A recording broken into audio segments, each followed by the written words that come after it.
ذوالجلال کا ذکر اور اس کی حمد و ثنا جس کا حق بندہ ادا نہیں کر سکتا، اس لیے کہ خالق کل ہے، خالق کل ہے، رازق کل ہے، وہ رب العالمین ہے، وہ احکم الحاکمین ہے۔ اس ساری کائنات کو اس نے بنایا اور اتنی قدرت والا ہے کہ ایک سیکنڈ میں ساری کائنات کو مٹا سکتا ہے، اتنی قدرت والا ہے کہ ایک سیکنڈ میں ایسے کروڑوں جہان بنا سکتا ہے۔ یہ چاند سورج آتے ہیں، چمکتے ہیں، جاتے بھی دیکھتے ہیں، آتے بھی دیکھتے ہیں، ستارے آسمان پر زینت بن کر چمکتے ہیں، جھلملاتے ہیں، یہ سب اسی کی قدرت ہے۔ ہوائیں چلتی ہیں، اسی کی قدرت ہے، بارشیں برستی ہیں، اسی کی قدرت ہے۔ سبحان اللہ، کھیتیاں سرسبز ہے تیری غذا کے واسطے، یہ جہاں تیرے لیے ہے، تو خدا کے واسطے۔ بڑا ہی وہ خوش نصیب ہے جو اپنے رب کو سمجھ گیا۔ میری بات سمجھے، یہ جملہ بڑا قیمتی ہے۔ وہ شخص بڑا خوش نصیب ہے، خدا کی قسم بڑا خوش نصیب ہے جس نے اپنے رب کو سمجھ لیا، اور رب کی سمجھ اس کے رسول کی سمجھ کے بغیر تو آ سکتی ہی نہیں۔ تو پھر نصیب والے وہ ہیں نا جنہوں نے پہلے اللہ کے رسول کو پہچانا ہے جی، اور اس اللہ کے رسول نے پھر ان پر یہ کرم کیا کہ ان کا رب سے ٹوٹا ہوا تعلق جوڑ دیا۔ بڑا احسان ہے۔ اچھا، یہ تو آپ سمجھتے ہیں کہ کوئی میٹھی چیز کھانے سے منہ میٹھا ہو جاتا ہے، ایسے ہی ہے نا، لیکن ادھر توجہ نہیں کیا آپ نے کہ صرف منہ ہی میٹھا نہیں ہوتا، کبھی کبھی کان بھی میٹھے ہو جاتے ہیں۔ کان کب میٹھے ہوتے ہیں؟ جب کوئی میٹھی آواز کانوں میں آتی ہے، کان میٹھے ہو جاتے ہیں، صرف منہ میٹھا نہیں ہوتا، کان بھی میٹھے ہو جاتے ہیں۔ سریلی آواز آپ نے سنی، آپ کے کان میٹھے ہوئے نا، اور اگر یار کی بات سنو، سبحان اللہ، پھر کان ہی میٹھے نہ ہوئے، روح بھی میٹھی ہو گئی، اور کبھی کبھی پھر آنکھیں بھی میٹھی ہوتی ہیں۔ کب؟ جب اپنی قرآن پاک کی زیارت کرتا ہے۔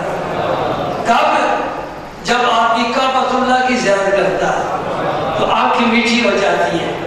کب؟ جب اپنے ماں باپ کے چہرے پر شفقت کی، محبت کی نظر ڈالتا ہے، آنکھیں بھی میٹھی ہو جاتی ہیں۔ اور کب؟ جب اپنے مرشد کا دیدار کرتا ہے،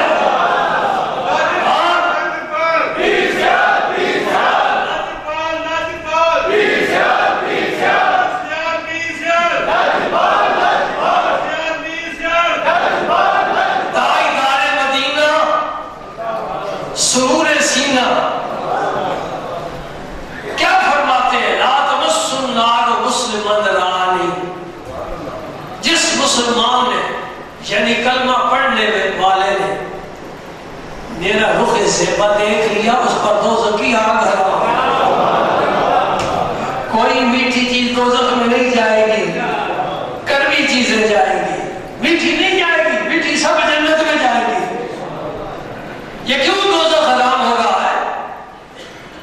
یاد رکھیں، دو باتیں صرف ضروری ہیں، کلمہ پڑھنا یعنی کلمے پر خاتمہ، آخری دفعہ کلمہ پڑھنا، اور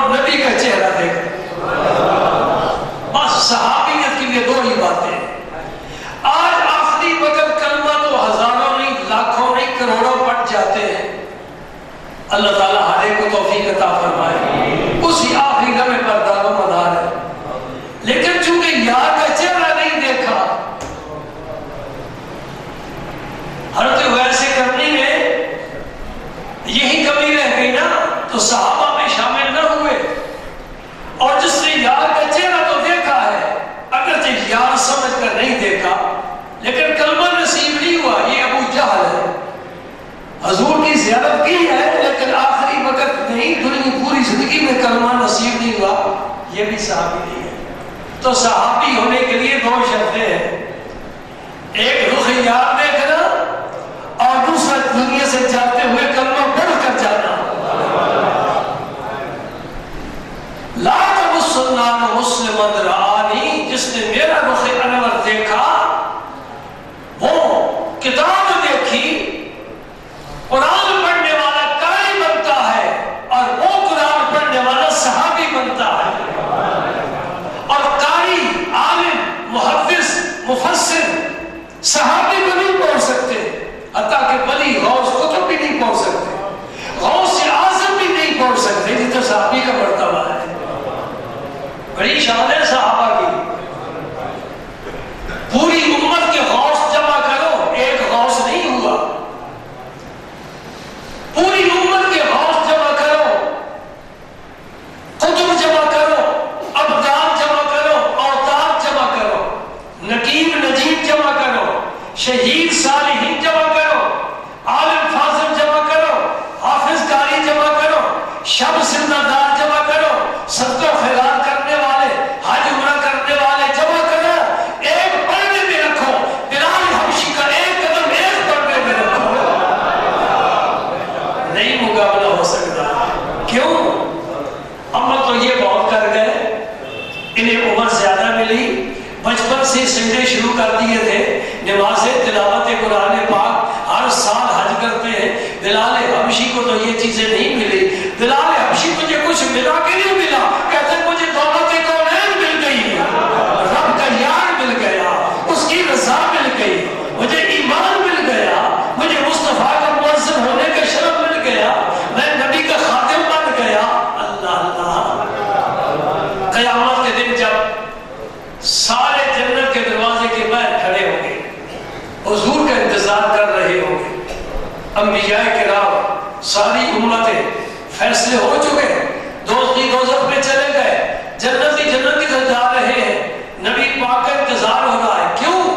کوئی جنت کے دروازے کے اندر قدم نہیں رکھ سکتا جب تک حضرت آمنہ کا درب یتیم نہیں آئے گا.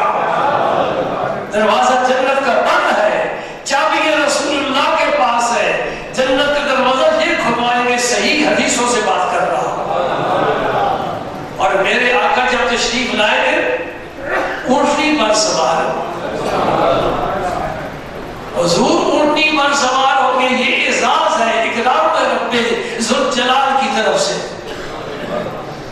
اور اس اونٹنی کی مہار حضرت بلال نے پکڑی ہوگی.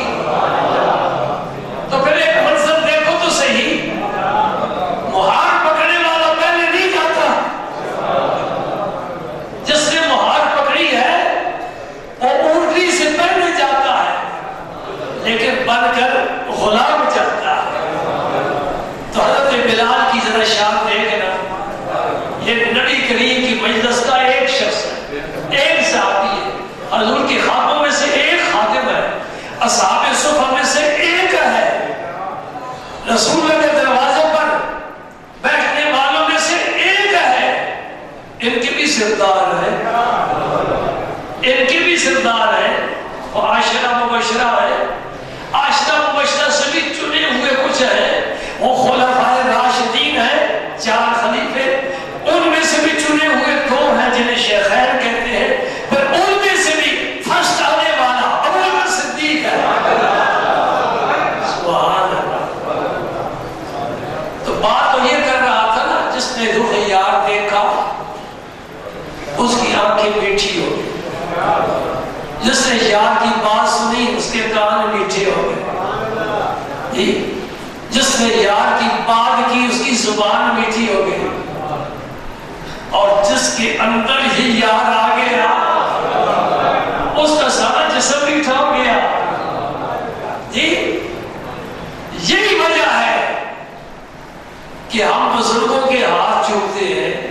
نبی قدم چومتے ہیں وہ میٹھے لگتے ہیں نا، ان کے اندر کوئی نور رب نے رکھا ہے، ہر ایک کے ہاتھ پاؤں نہیں چومے جاتے۔ ایک پرانی بات مجھے یاد آئی، میں تفصیل سے تو نہیں کہتا، ایک بہت بڑی فیکٹری کی مسجد بنی، اس کا افتتاح کرنے کے لیے فیکٹری والوں نے ایک بزرگوں کو دعوت دی جمعے کے لیے۔ آپ نے جمعہ پڑھایا، پورا علاقہ امڑ کر آ گیا۔ وہ بزرگ اتنے مالدار سرمایہ دار نہیں تھے جتنے یہ فیکٹری والے سرمایہ دار تھے جی، لیکن یہ بھی پتا ہے کہ فیکٹری والوں کے پاس کوئی چیز بھی اپنی نہیں ہوتی، سب کچھ قوم کا ہوتا ہے، لوٹنے والے کے لوگ ہوتے ہیں۔ اور جب جمعہ ختم ہوا نا تو وہ انہیں اپنی کوٹھی پر لے گئے، ذرا فاصلے پر تھے، میں بھی وہاں موجود تھا۔ وہ جتنے جمعے کے لوگ تھے نا دور دراز سے آئے ہوئے، وہ سیدھی ان کی کوٹھی پر جس طرح حملہ نہیں کیا جاتا، باہر لوگوں کا ہجوم لگ گیا۔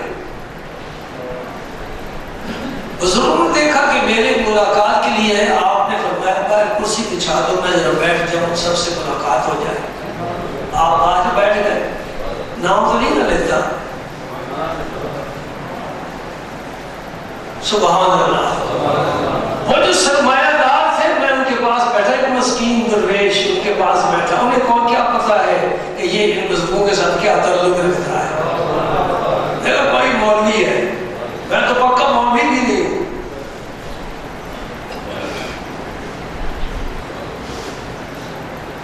تو وہ بات تماشا دیکھ رہے تھے کہ شیشی سے سارا کچھ نظر آ رہا تھا، کوئی ہاتھ چوم رہا ہے، کوئی پاؤں چوم رہا ہے، کوئی دعا کرا رہا ہے جی۔ وہ اندر بیٹھ کر کہہ رہے تھے ان لوگوں کو کیا ہوا، ان لوگوں کو کیا ہوا ہے۔ میرے دل میں بات آئی، میں نے زبان تک نہیں پہنچائی کہ ہو سکتا ہے ان کے کام جو ہے نا کڑوے نہ ہو جائے۔ ہم میٹھے کرنے والے ہیں نا، کڑوے کرنے والے نہیں ہیں۔ لیکن میں کہتا ہوں دہلی جاؤ، دہلی نہیں جا سکتے، لاہور تو جاتے ہی رہتے نا، تو سب سے پہلے شاہدرہ آتا ہے، شاہدرہ سے ذرا بائیں مڑ جاؤ نا، وہاں کس کا مقبرہ ہے جی، تو معلوم ہے جی، یہ وہ جہانگیر ہے جس نے پورے ہندوستان پر حکومت کی ہے۔ فرما روا کبھی گئے وہاں؟ میں گیا تھا صرف دیکھنے کے لیے۔ میرا خیال ہے جتنے پاکستان کے چمگادڑ تھے سارے وہاں جمع تھے، کوئی صفائی کرنے والا نہیں۔ بر مزار ماں غریبہ، نئے چلا ہو نئے گلے، نئے پرے پروانہ سوزد، نئے صدائے بل بولے۔ وہ قبر سے بے کسی کی عالم میں آواز آ رہی تھی کہ ہماری قبر پر نہ کوئی پھول چڑھاتا ہے، نہ کوئی فاتحے کے لیے ہاتھ اٹھاتا ہے، نہ کوئی غم میں آنسو بہاتا ہے۔ جب میں آگے گیا نا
سمجھ میں آ رہی کہ نہیں؟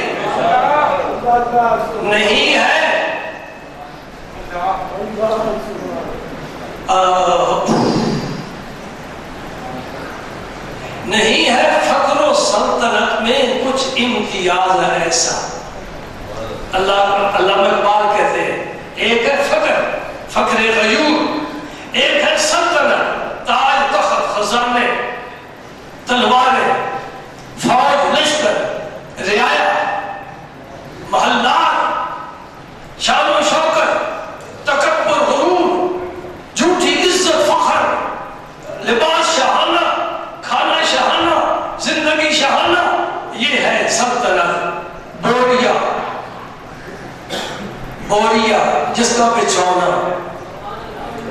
اسی پر سجدے، رات اسی پر، دن اسی پر، ہاتھ میں تسبیح، سامنے قرآن، کپڑے پھٹے ہوئے، آلو شکستہ، حجرہ کچا، اندر سے خالی. وہ سلطنت ہے، یہ فقر ہے. اقبال کہتا ہے نہیں ہے فقر و سلطنت میں کچھ امتیاز ایسا. کوئی فرق نہیں ہے، کوئی فرق نہیں ہے. کیا فرق ہے؟ یہ نگاہ کی تیز بازی، وہ سپاہ کی تیز بازی. وہ سلطنت والا کسی ملک کو فتح کرے گا تلوار کی طاقت سے، یہ بولیے والا ملک فتح کرے گا نظر کی طاقت سے. اس پر نظر ڈال دے گا. چلو بولی کلندر کی بات سناتا ہوں. ایک کا مرید پانی پت کی گلیوں کوچہ بازار سے گزر رہا ہے اور وقت کے دنیا دار بادشاہ کی سواری آ رہی ہے اور اس کے آگے ہٹو بچو کی آوازیں لگانے والے اس کے غلام. یہ اپنے پیر کی یاد میں سر جھکا کر جا رہا ہے، تصور یار میں ڈوبا ہوا. اس سے کیا پتا کہ ہٹو کا کیا معنی ہے، بچا کا کیا معنی ہے. میں شیطان سے ہٹ گیا ہوں، دشمن سے بچ گیا ہوں، مجھے کسی کی کوئی پرواہ نہیں. سواری قریب آ گئی، یہ راستے پر چل رہا ہے.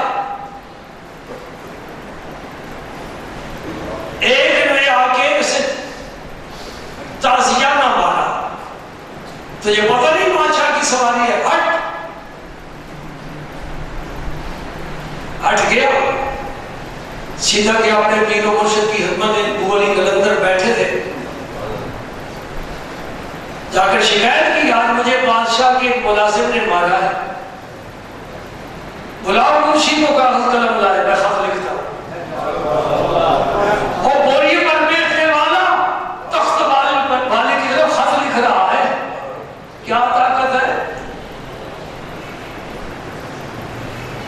جو کچھ لکھوایا نا اس کا منظور ترجمہ علامہ اقبال نے کیا ہے. ایک شعر صرف سناتا ہوں اس کا جو اقبال نے بیان کیا نا کہ ابو علی قلندر نے فرمایا لکھ میری طرف سے وقت کے بادشاہ کے نام خط اور پورے جلال کے ساتھ، کوئی رعایت نہیں کروں گا. اور کیا تھا مسئلہ شعر؟ باز گیری عمل بدگوہر ورنہ بخشم ملک تو بادیگر. جس تیرے ملازم نے میرے خادم کو مارا ہے اس سے بات پرس کر اسے سزا دے، ورنہ میں تیرا ملک کسی اور کے حوالے کروں. ورنہ بخشم ملک تو بادیگر، تیرا سر سے تاج اتار کر میں کسی اور کے سر پر رکھ لوں گا، تیرے تخت پر کسی اور کو بٹھا دوں گا. اس نے گستاخی کی ہے تو کیوں کی ہے؟ اب بتاؤ سلطنت کس کی ہے؟ اور جہانگیر کی ہے کہ دادا علی حجویری کی ہے؟ دہلی جاؤ، شمس الدین التمش بڑے نیک بادشاہ تھے، میں ان کے مزار پر گیا ہوں، کوئی رونق نہیں ہے. اور جب محبوب الہی کے مزار پر گیا ہوں خدا کی قسم کھا کر کہتا ہوں نور برستا ہے. تو دہلی کا میں کیسے تاجدار سمجھوں؟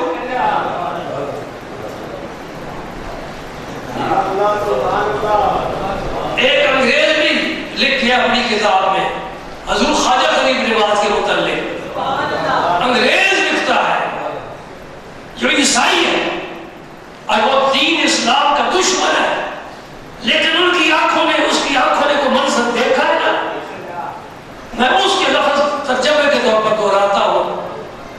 اپنے الفاظ نہیں ہے، اس نے اپنی کتاب میں لکھا ہے کہ میں نے ایک قبر کو دیکھا ہے جو پورے ہندوستان پر حکومت کر رہی ہے۔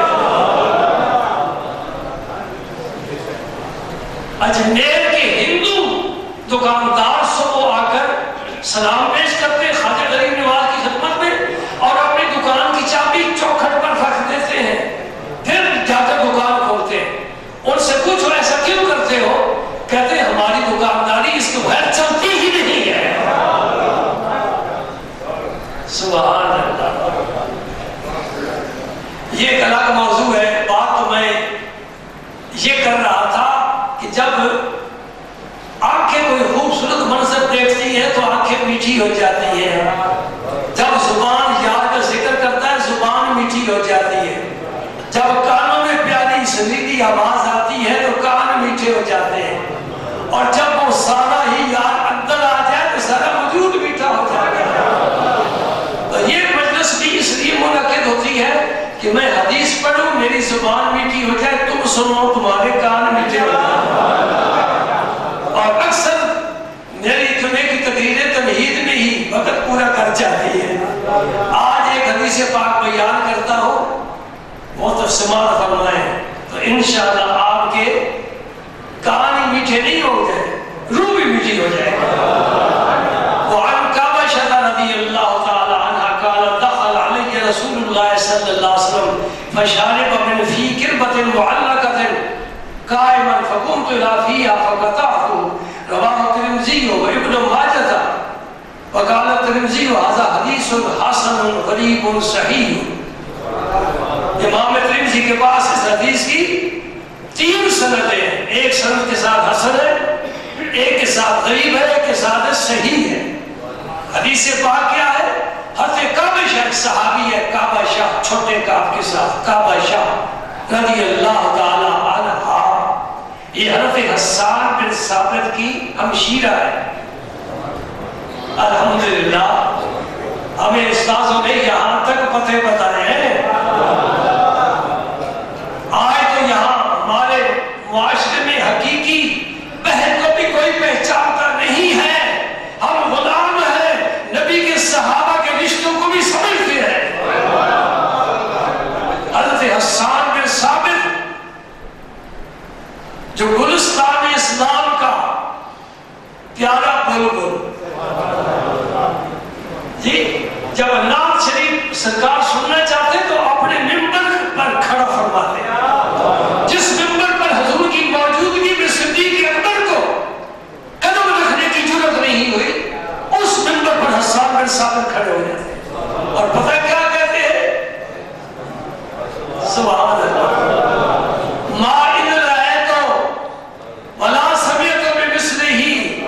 سرکار پاس تشریف فرمائے نا، صحابہ کا مجمع ہو، صدیق و علی ہو، عمر عثمان ہو، عبد الرحمن بن عوف ہو، حضرت ابو ہریرہ ہو، حضرت ابو ذر غفاری ہو، حضرت بلال ہو، صہیب رومی ہو، سلمان فارسی ہو، ایسی مجلس میں اور جبریل بھی موجود ہو، ملائکہ کی حاضری ہو، اور رب کریم تو سنتا ہی سنتا ہے جہاں بھی ہے، ایسے موقع پر اور ماحول فضا کون سی؟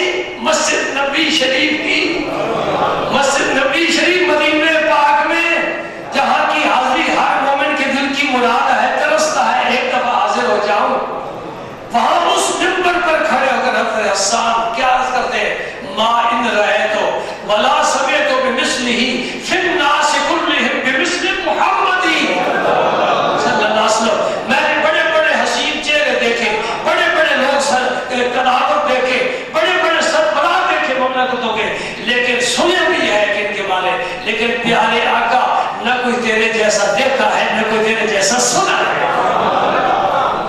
جی سبحان اللہ، سبحان اللہ۔ ما ان رأیتو ولا سمعتو بمثلہ فی الناس کلہم بمثل محمدی ما ان مدحت محمدا بمقالتی لیکن مدحت مقالتی بمحمدی۔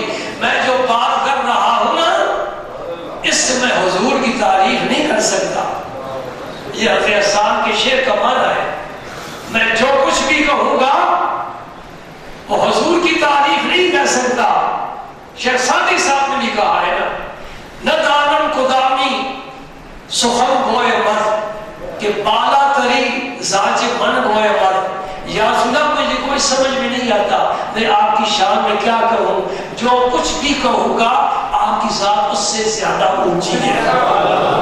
یہ محبت والوں کی بات ہے۔ تو حضرت حسان کیا فرماتے ہیں، عرض کرتے ہیں یا رسول اللہ صلی اللہ علیہ وسلم میں اپنے کلام کو آپ کی تعریف کے لیے استعمال کر رہا ہوں تو آپ کی تعریف کا حق ادا نہیں ہو سکتا، البتہ اتنا ہے کہ میرے کلام میں جب آپ کا ذکر آئے گا میرا کلام خوبصورت ہو جائے گا۔ سبحان اللہ، وہ کلام خوبصورت نہ ہوتا تو آج منبر پر ہم کیوں پیش کرتے؟ وَأَحْسَنُ مِنْكَ لَمْ تَرَكَتُ عَيْنِي وَأَكْمَلُ مِنْكَ لَمْ تَلِدِ النِّسَاءُ خُلِقْتَ مُبَرَّأً مِنْ كُلِّ عَيْبٍ كَأَنَّكَ قَدْ خُلِقْتَ كَمَا تَشَاءُ۔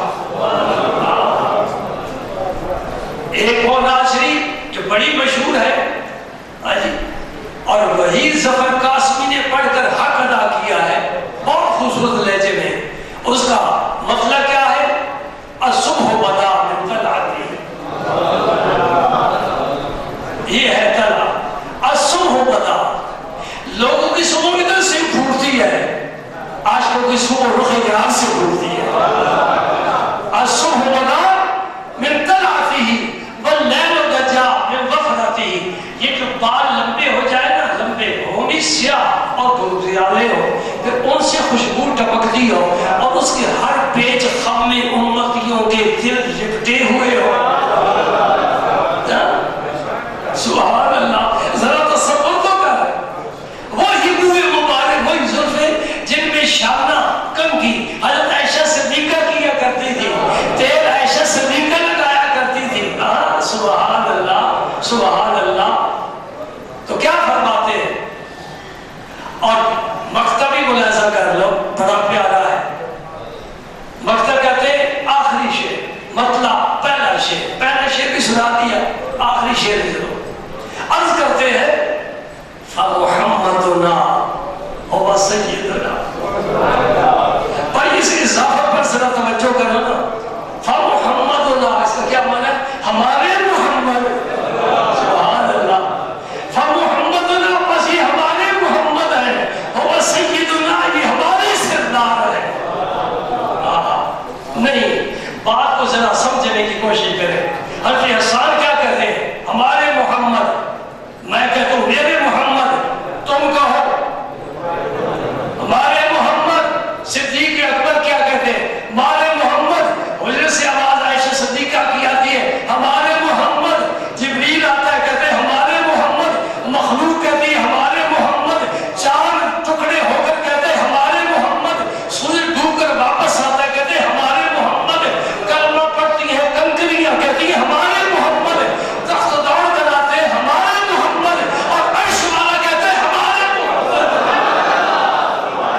صلی اللہ علیہ وسلم۔ اور کائنات میں دھوم مچی ہوئی ہے، ہمارے محمد، ہمارے محمد، بڑی شان والے ہمارے محمد۔ فَمُحَمَّدُنَا هُوَ سَيِّدُنَا فَالْعِزُّ لَنَا لِإِجَابَتِهِ، ان کی خدمت کرے، ان کی عزت کرے، ان کی شان بیان کرے، ان کی اطاعت کرے، فرما برداری کرے، اس میں ہماری عزت ہے۔ فَالْعِزُّ لَنَا لِإِجَابَتِهِ۔ حضرت عائشہ کیا فرماتی ہیں؟ حدیث تو مکمل نہیں ہو سکے گی، آج ترجمہ سن لو، باقی ادھار کر لیتے ہیں اگلے جمعے کے لیے۔ فرماتی ہے کہ میرے پاس اللہ کا نبی تشریف لایا، سبحان اللہ، سبحان اللہ، سبحان اللہ۔ وہ میرے گھر، اور سورج آ جاتا خوشی نہ ہوتی، چاند آ جاتا خوشی نہ ہوتی، جبریل آ جاتا خوشی نہ ہوتی، اللہ کے رسول میرے گھر تشریف لائے۔ وہ آئے گھر پہ، ہمارے خدا کی قدرت ہے۔ مرزا غالب بھی یہاں تو تڑپ کر رہ گیا، کہتے ہیں نبی پاک اور میرا گھر، آپ میرے گھر تشریف لائے۔ بھائی ہمارے گھر تو اب اس قابل نہیں رہے جی، لیکن قبر میں جو ہمارا گھر تیار ہوگا نا، اس میں سرکار تشریف لائیں گے۔ اس لیے کسی نے ایک شعر کہا ہے، سنا ہے آپ ہر عاشق کے گھر تشریف لاتے ہیں. میرے گھر میں بھی ہو جائے اجالا یا رسول اللہ. اس گھر سے مراد وہی گھر ہے یہاں اجالے ہو نہ ہو وقت گزر جائے گا, وہاں روشنی کی ضرورت ہے. آقا کے رخ تابہ کی وجہ سے وہاں روشنی ہوگی, وہاں بجلی کے کنکمے نہیں ہوں گے, وہاں کوئی چراغ نہیں جلیں گے. اللہ کا نبی آئے گا, قبر انشاءاللہ جگمگا اٹھے گی, جگمگا اٹھے گی. حضور اپنے غلام کو پہچانیں گے, غلام اپنے آقا کو پہچانے گا. سبحان اللہ. تو حضرت کعبہ فرماتی ہے دخل علیہ رسول اللہ صلی اللہ علیہ وسلم. تو میرے گھر میں چھوٹا مشکیزہ تھا پانی کا, وہ لٹک رہا تھا. تو سرکار نے اس مشکیزے کے دہانے سے اپنا منہ مبارک لگا کر نا برتن میں پانی نہیں ڈالا, اسی کے ساتھ آپ نے پانی نوش فرمایا. سمجھ گئے؟ میرے مشکیزے کے دہانے کو سرکار نے اپنے دہن مبارک سے لگا کر نا, اپنے ہونٹ مبارک سے لگا کر اس کا پانی نوش فرمایا. آپ تشریف لے گئے. فقطعتم, میں نے وہ جگہ جہاں سرکار کے لب لگے تھے کاٹ کر رکھ لی. اس کی شرح انشاءاللہ میں اگلے جمعے اگر اللہ پاک نے توفیق دی بیان کروں گا کہ کبشا آپ کی روح مبارک سے یہ سارے سوال کر رہے ہیں, پوچھ رہے ہیں آپ نے مشکیزے کا بہت کاٹا دہانا تو کیوں کاٹا؟ جی سرکار نے جو پانی کوئی فرمایا, حضور نے تو نہیں فرمایا تھا یہ کاٹ کر رکھ لینا, آپ نے کیوں کاٹا؟ اس کا جواب انشاءاللہ اللہ تعالیٰ نے توفیق عطا فرمائے تو اگلی جمعے پیش کروں گا. بڑی محبت والی بات ہے, بڑی پیار والی بات, اور اس سے بڑی محبت کی شاخیں نگلے کی ہے. ہمارے درخت ایسے نہیں ہوتے, ہمارے درخت شاخوں والے ہوتے ہیں. اصلها ثابت وفرعها فی السماء, اس کی جڑیں زمین میں گڑی ہوئی ہیں, اس کی شاخیں آسمان تک پہنچی ہیں.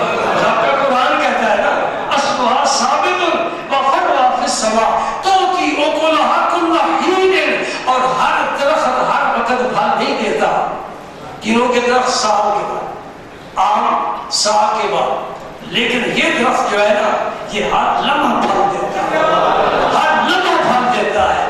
بِإِذْنِ رَبِّ, اپنے رب کی عزت سے اللہ پاک نے اس درخت کی فطرت میں رکھا ہے کہ ہر وقت پھل دے, ہر وقت پھل دے. یہ کون سا درخت ہے بھائی؟ قرآن پاک نے جو مثال بیان فرمائی, یہ کون سا درخت ہے؟ کالے بدن طیبہ لا الہ الا اللہ محمد رسول اللہ, یہ کلمہ طیبہ ہے. ذرا مل کر 4-5 دفعہ ذکر کرو, لا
لگائے ہوئے ہیں.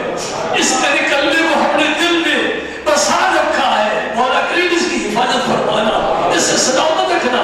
دنیا سے جائے تو تیرا کلمہ ہمارے ساتھ جائے. لا الہ الا اللہ. اس کائنات میں اللہ کے علاوہ کوئی اور معبود نہیں ہے. میرا رب وحدہ لا شریک ہے, وحدہ لا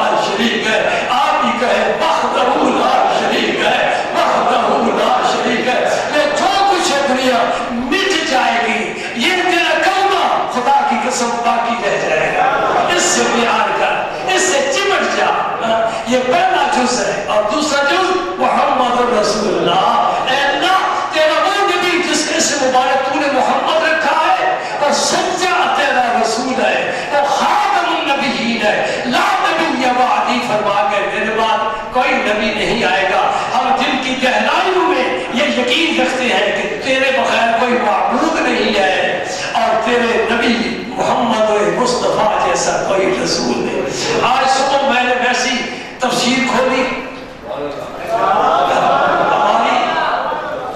ہماری تفریح اس طرح ہوتی ہے, روحانی غذا.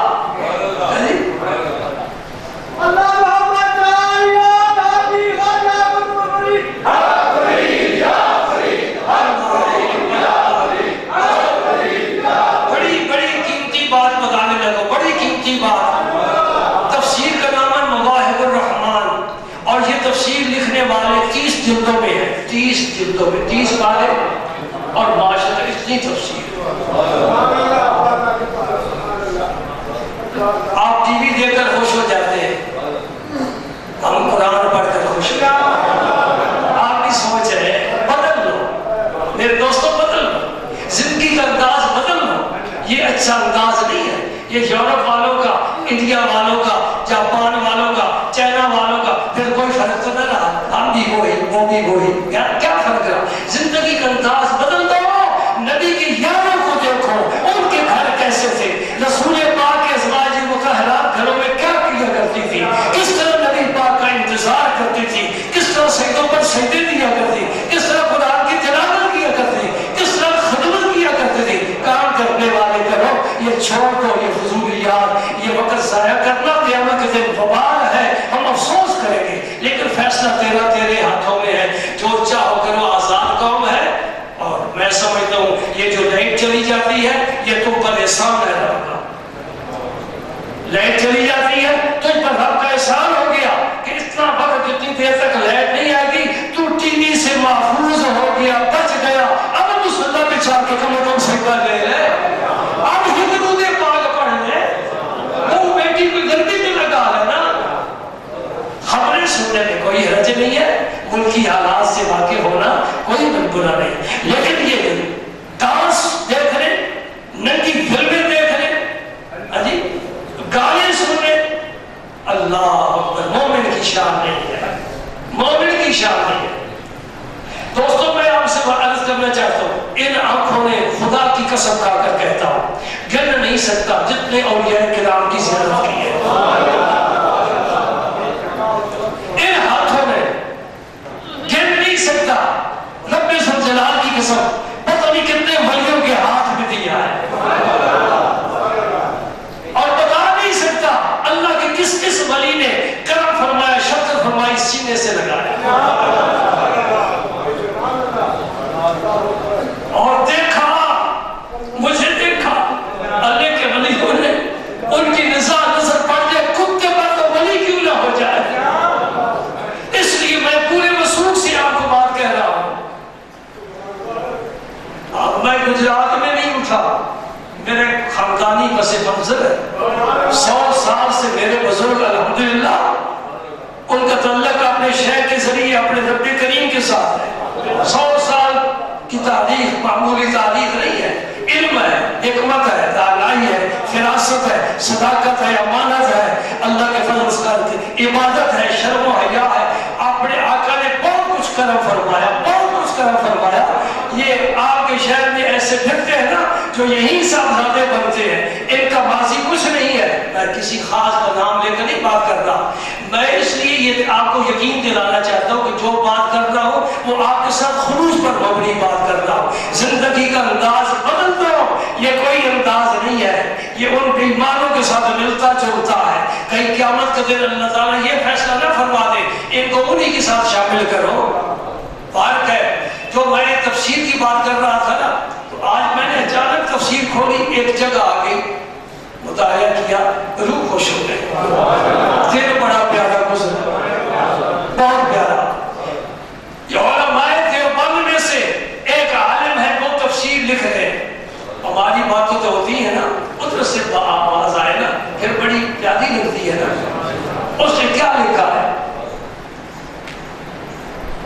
ہم تو پہلے بیان کرتے ہی رہتے ہیں.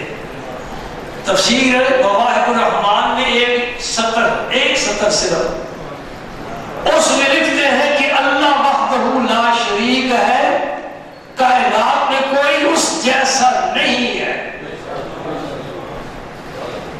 اور